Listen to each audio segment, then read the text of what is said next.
TGCRequiem. We are here with a deck tech for Abzan Traverse. I am going to just talk about the deck generally at a high level, just kind of explaining the deck and kind of how it works for anybody who hasn't seen or isn't aware of the deck yet.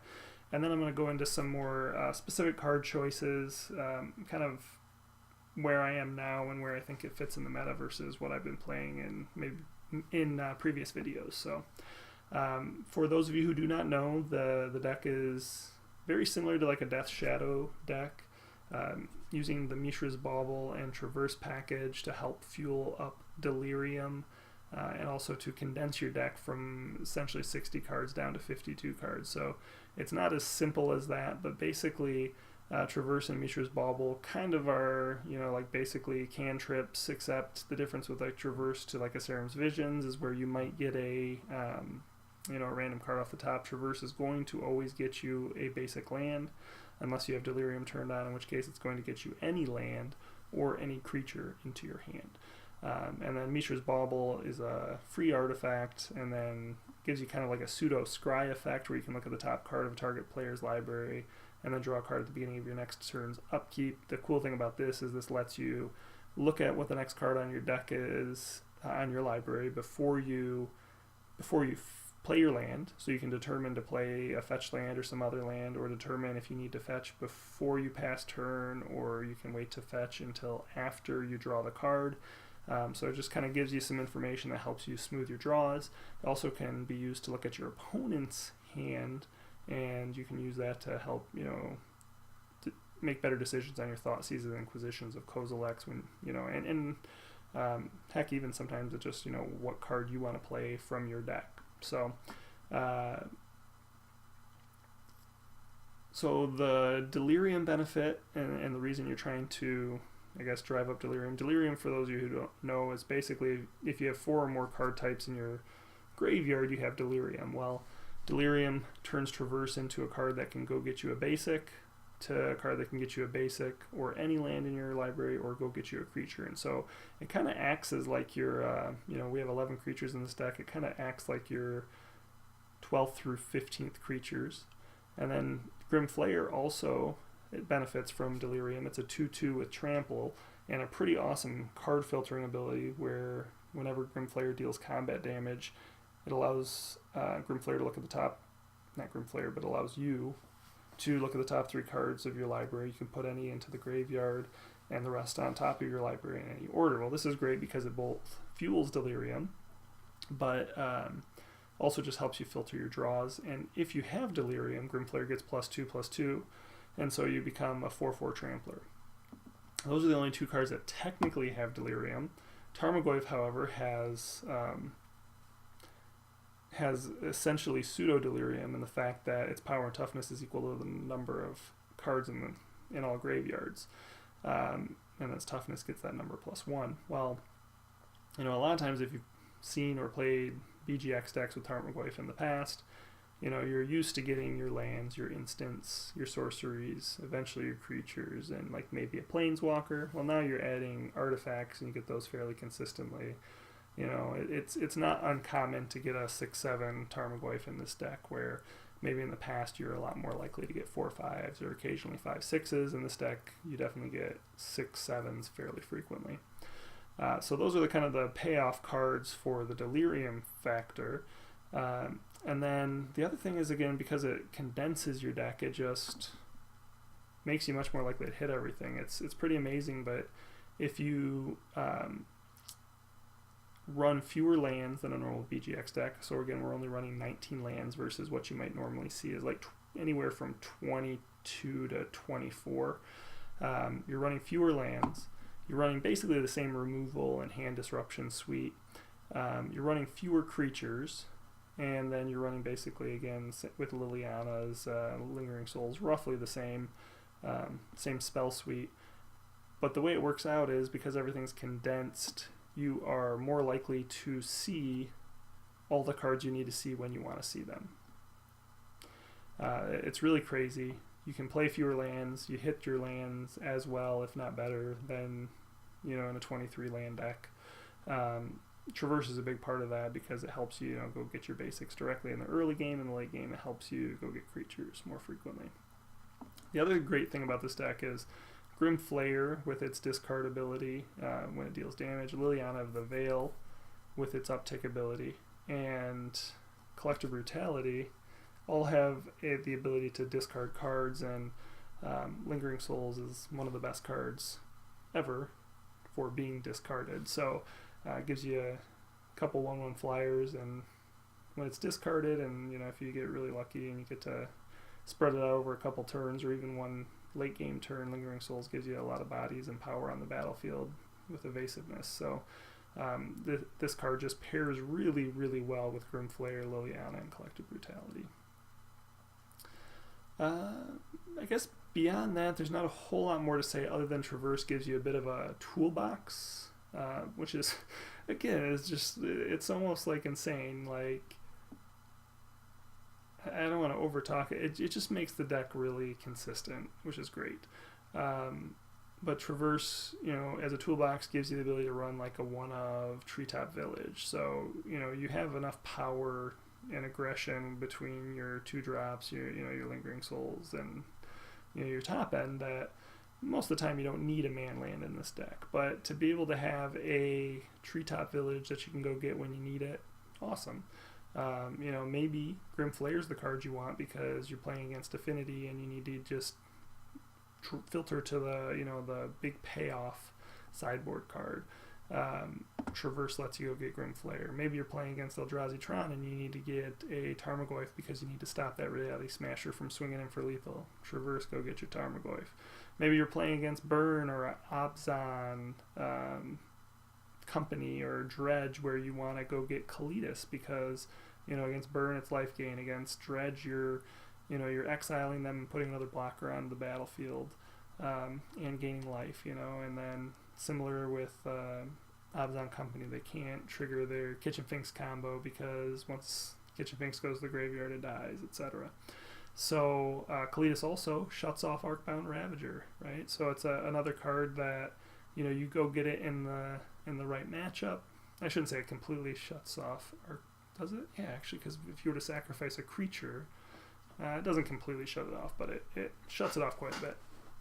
But again, it gives you that toolbox, and then it allows you to play more toolboxy sideboard. Liliana, I don't know that I should have to say anything about her. She's probably the best Planeswalker in Modern, one of the best Planeswalkers ever, and so we can run 4 of here, and it just plays great into the resource denial game. Beyond that, I think we're just going to kind of move on to card-specific choices. I was running, first of all, I should say some people run 20 lands. I think 20 lands is totally acceptable. You just have to figure out what you want to cut, probably an extra creature or maybe a removal spell. Just depends on what's more important to you. I run 19 lands. I really haven't had very much problem with getting mana screwed. It happens to everybody, but not something that happens very often. I was running a Bajuka Bog, but I didn't feel like it was really warranting the slot. Certainly it has matchups where it's phenomenal, but often I've found that even if I could go get the Bajuka Bog, by the time I got it, it was too late. Like, I could get it and play it, but it was too late. If I could have played it like almost instant speed, maybe it'd be different, but it just too many times, like, I didn't want to play it this turn, but if I didn't go get it and play it this turn, then I wasn't going to be able to do enough, or it would be too late for the next turn. But if I played it this turn, it wasn't going to do quite enough to warrant playing, spending my turn to do that, basically. And so because of that, I've kind of cut that and gotten Blooming Marsh just to help me set up, a smoother start to the game. I do like the split of 3-3 Path over Fatal Push right now. I was running 4-2 for a while. The Path is primarily just because I really think Eldrazi Tron is, something to run into a lot, and it's important to have it in that matchup. It's also, there's just, I guess Grixis Shadow with Tasigur and Gurmag Angler. There's just plenty of bigger creatures where Path is, better than Fatal Push. and I don't like Path to Exile. I actually didn't play white for like a year and a half because I've been playing BGX with Path, and I just was sick of, helping ramp my opponents when I'm playing a resource denial game. But I think with Fatal Push, the fact that you have the flexibility to only use as many paths as you truly need really helps a lot. And so I feel like I do need 3 paths right now. But I can't imagine going to 4, and I could easily see a meta shifting and going back to 4 Fatal Pushes. So, or even getting down to 1 path and 3 Abrupt Decays or something. I did drop a second Collective Brutality.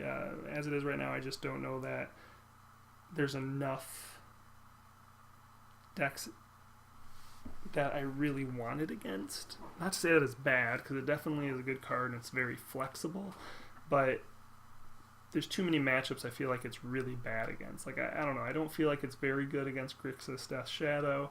I think it's terrible against Eldrazi Tron.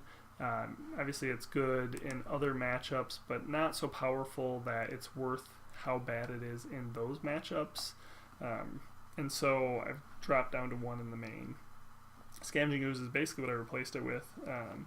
Scavenging Ooze is very good, I feel like, in the Eldrazi Tron matchup, and obviously it kind of replaces the life loss and burn, and in general it's just another way to help against aggro decks, so kind of offsets the Collective Brutality loss in some manner. The rest of this is pretty standard stuff. We already talked about Lingering Souls, Liliana. The only other thing I guess in the main deck I'd talk about is, well, actually we'll talk about Treetop Village real quick. I do think Treetop Village has been consistent where I pulled Bojuka Bog. Treetop Village has done a pretty good job for me in terms of, being a threat that allows me to avoid sorcery speed removal from like blue-white control type decks, or it just allows me to get a little bit wider. So anyway, I feel like Treetop Village has warranted its slot. It's not the greatest, but it definitely works out pretty well, and it gives you a way to get some extra damage in when you're peeling, less relevant cards off the top. Kalidas, I do like Kalidas a lot though, so where I don't necessarily feel like I need Collective Brutality because maybe it's really good against a deck like Counters Company where you can rip a Collected Company and kill a creature. You're just not running into those decks as much right now, but I feel like Kalidas is far more impactful in those matchups than Siege Rhino, which is usually Kalidas's like replacement, is in general. So I feel like Kalidas is super powerful and impactful against decks like Burn, and it can be against Affinity, and it definitely is against like Counters Company, I said, and Dredge. Siege Rhino is just kind of average in those matchups, and so I definitely prefer Kalidas for that matter. The fact that it gains life, creates new blockers, and exiles those creatures is huge. In the sideboard, I replaced a Fulminator Mage with a Ghost Quarter just to try and give myself a little bit, just like to have a hedge to try and like get ahead of Tron and break up their Tron a little faster. Again, keeping in mind that we can traverse for the Ghost Quarter, and then hopefully surgically extract it, or at the very least Ghost Quarter it, and then just after we Ghost Quarter it, hopefully that'll give us enough time to just beat down with Tarmogoyf for Grimflayer. Still like surgical extractions over Nihil Spellbombs right now. Grafdigger's Cage. So I was playing Eidolon of Rhetoric in Grafdigger's Cage, and I felt like the two of those together was kind of like overkill. I do feel like Grafdigger's Cage is really good, and the fact that it's really good against the Counters Company or Elves, Collected Company, Court of Calling decks. I definitely wanted to keep that. Eidolon of Rhetoric, however, I felt like was really not doing a whole lot. I only brought it in really against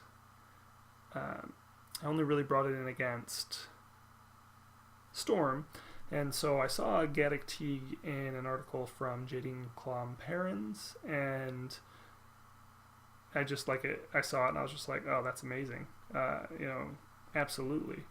The card is really good. I shouldn't say it's really good. The card is good in a lot of matchups where Eidolon only comes in against Storm for the most part. Gaddock T can be good against Tron. You can get that Gaddock T down and maybe they don't have the removal and now they can't cast their Karn. You can't cast their Ugin. I don't find it doesn't seem like it would be as good to me against Eldrazi Tron, but maybe. Also good against Cryptic Commands. It's good against Control. It's just good in a lot of stuff, and I feel like it is, now that I see it, now that JD has shown me the way, shown me the light, a clear inclusion, just because it's flexible and can be played in so many matchups. Collective Brutality, I probably wouldn't leave home without 2 in any BG deck that I played. Kataki War's Wage, this is primarily for Affinity, and I like it in Eldrazi Tron. They play quite a few artifacts, and then also against Lantern Control if you ever run into anything like that. And again, tutor. Same thing with Gaddock Teague, tutor. These are all tutorable. I love this deck. Shriekmaw. Shriekmaw is extra removal against Eldrazi Tron, Grixis Shadow. Basically a way, not Grixis Shadow, I say that every time, against Tarmogoyf. Do not bring Shriekmaw in with the hopes of killing Tasigur, Gurmag Angler, or Death Shadow. I actually did bring it in one of my videos accidentally. Somebody called me out on it and I was like, that person's crazy. There's no way I did that. And I did do it one time. Don't do that. It doesn't do anything against Grixis Shadow, but it's really good against Eldrazi Tron. And again, I still would bring it in against Jund Shadow for the ability to kill the Tarmogoyfs. But again, just kind of like creature removal, it does a couple things. The fact that it's a creature helps to turn on Delirium. It can be cast as a 2 CMC sorcery speed removal, but in the late game it can also help close the game out. And so it's actually really pretty good in this deck. And again, tutorable removal. Alright, Maelstrom Pulse. You don't leave home without one. If you're playing BGX, you should always have one in your 75 somewhere. Just catch all removal. Fulminator Mage. Again, just kind of another card to play against Tron or land destruction where maybe you need to blow up land against Valakut, something like that. And so Fulminator Mage is reasonable there, not the greatest, but again, tutorable, so we don't need to run a ton of them, especially if we're also running Ghost Quarter. Reclamation Sage has actually just been really, really good. Reclamation Sage comes in against Affinity, it's good against Eldrazi Tron, it's good, sometimes we're in it against Burn. I feel like it's good against a lot more than that, and I'm trying to think through what I'll bring it in against, but I feel like it's just like ad nauseum. You can bring it in against decks that run ley lines on you. Pretty much any deck that's playing white that you expect to bring in Rest in Peace out of the sideboard, you can bring in a Reclamation Sage. Just ways to handle those troublesome permanents that can shut you down. Anything that might be running in Snaring Bridge, for example. And so Reclamation, again, tutorable, problem permanent solver. That's Reclamation Sage. Liliana of the Last Hope, I really like Liliana of the Last Hope, but right now I feel like the meta doesn't really require me to run more than one of her. It's possible that I maybe cut a Flaying Tendrils to get another Liliana back in, just because Liliana does also offer some great grinding value against Control. But right now I'm running 3 Flaying Tendrils, so I kind of talked about Collective Brutality not being necessarily great early, but I don't know, Flaying Tendrils, Flaying Tendrils is kind of like one of those necessary evils. I really don't like the card, and then I also love the card. So it can be really good against a deck, really, really good against a deck like Dredge, where not only do you get to kill the creatures, but you exile them. So it's this very similar effect to like Kalidas. But it's also really good, therefore, against a deck like Counter's Company. But the fact that it's the the Void card, it has no color, makes it really good against Affinity, and Affinity is super popular right now. Elves, any of those sort of cards or decks, you know, those go wide decks, and so it gives you game against quite a bit. But again, it's only -2/-2, and so I always hate running 3, but those decks almost put so many creatures out so wide that you just have to, or almost need to, draw one, and so that's why I'm running 3 right now. I think if there were more of those decks that had, you know, more 1 toughness creatures, I think I'd probably be running a second Liliana over the third Flaying Tendrils, but right now I think the third Flaying Tendrils makes the most sense. So anywho, this is the deck. I'm sure I rambled on quite a bit, but I really do like it. I played, you know, quite a bit with it. Right now my win rate is like 67% or so, which is right up near the top of all the decks that I play. So I highly recommend the deck. Hopefully you enjoy the videos, and we'll see you later.